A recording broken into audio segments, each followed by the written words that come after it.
Truther Questions. If you haven't seen the first episode entitled Truther Questions Introduction, then I suggest you go and see that now. If you've just chosen this video at random, um, go see that because there's 3 criteria in there that you must apply to the questions being posed in this video and subsequent videos and preceding videos. If you haven't done this, go ahead and do it. If you have done it, never mind. But just remember, those criteria still apply to these questions, and all the ones before and all the ones after.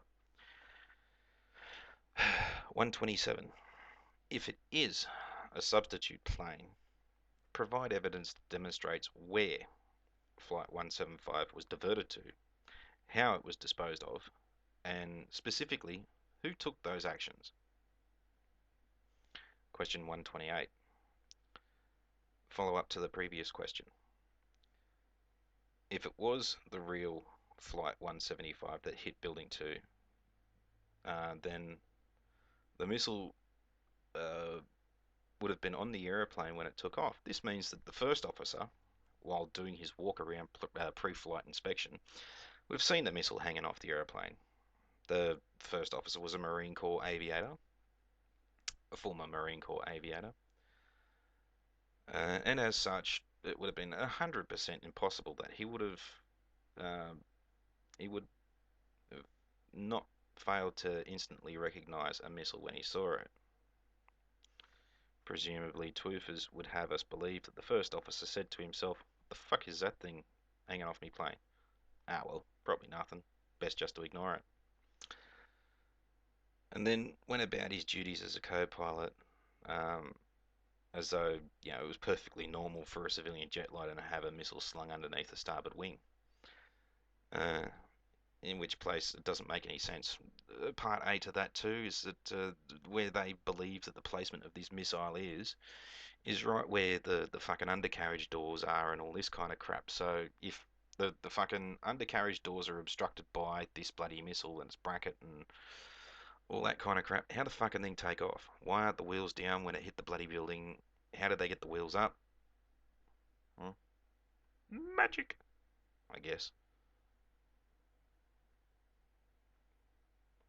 129. Follow up to the previous question.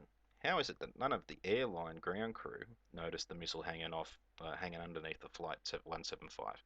How is it plausible to you that no one on the ground thought it important enough to mention a missile hanging off a civilian airliner, even now, even after it crashes? In 8 years after, well, it's now almost, well, it's now 10 years after, almost 11 now.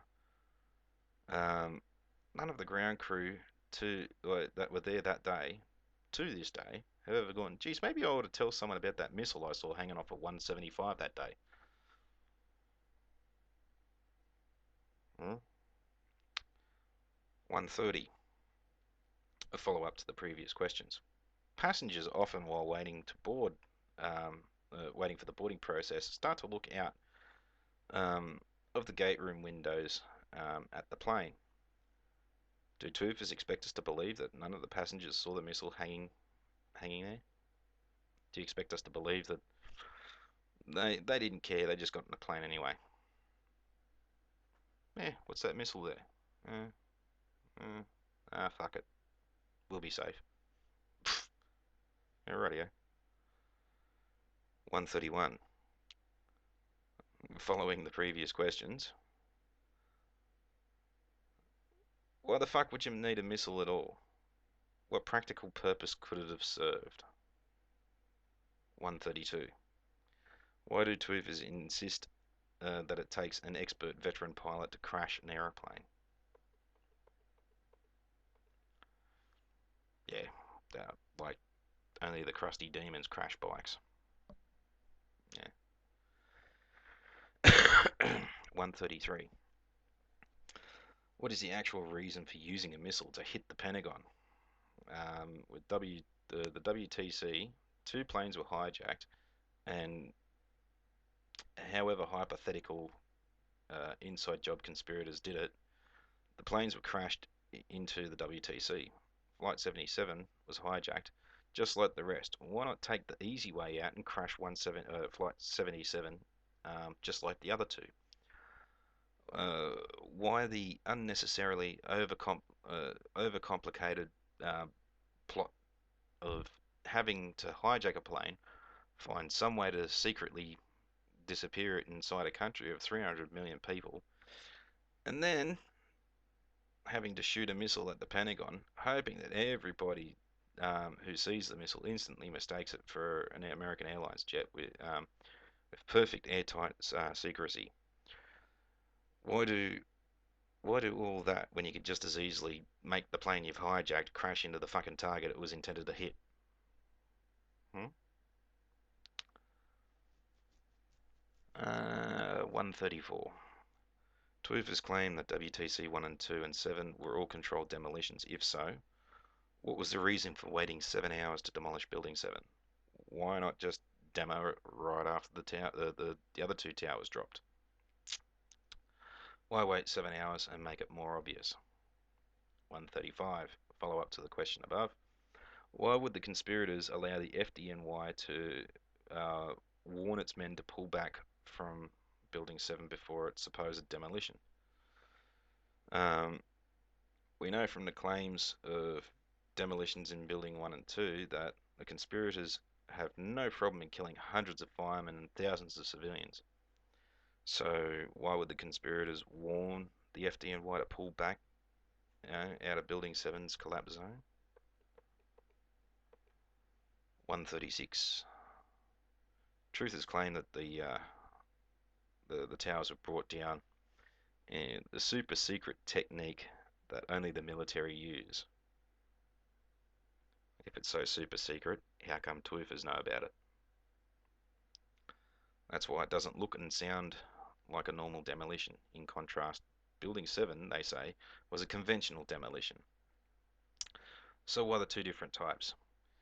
If you decide to use super secret, it doesn't look like a real demolition, so it's easier to fool people if we do it that way.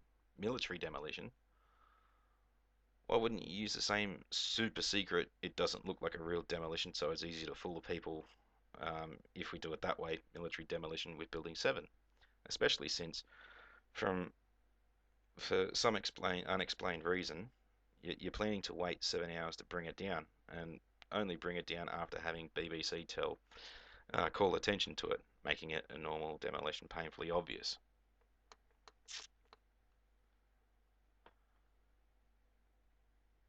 137. Twoofers claimed that cell phone calls were impossible from the aeroplane. If cell phone calls, if cell phones couldn't work on aeroplanes, why would the federal law prohibit their use? If it's impossible for you to make calls, then why? Then the flight attendants would not have to tell you anything. Um, you just wouldn't be able to make any calls because it wouldn't work. The reason you go through the trouble of saying, "Hey, don't do that," is because someone could really do it.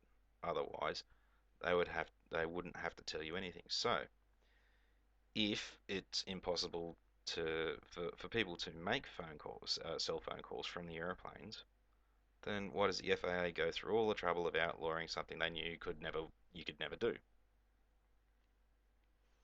It's like butt fucking in the moon.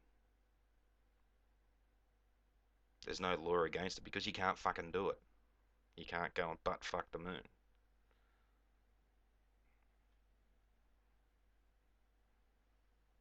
Anyway, boobies.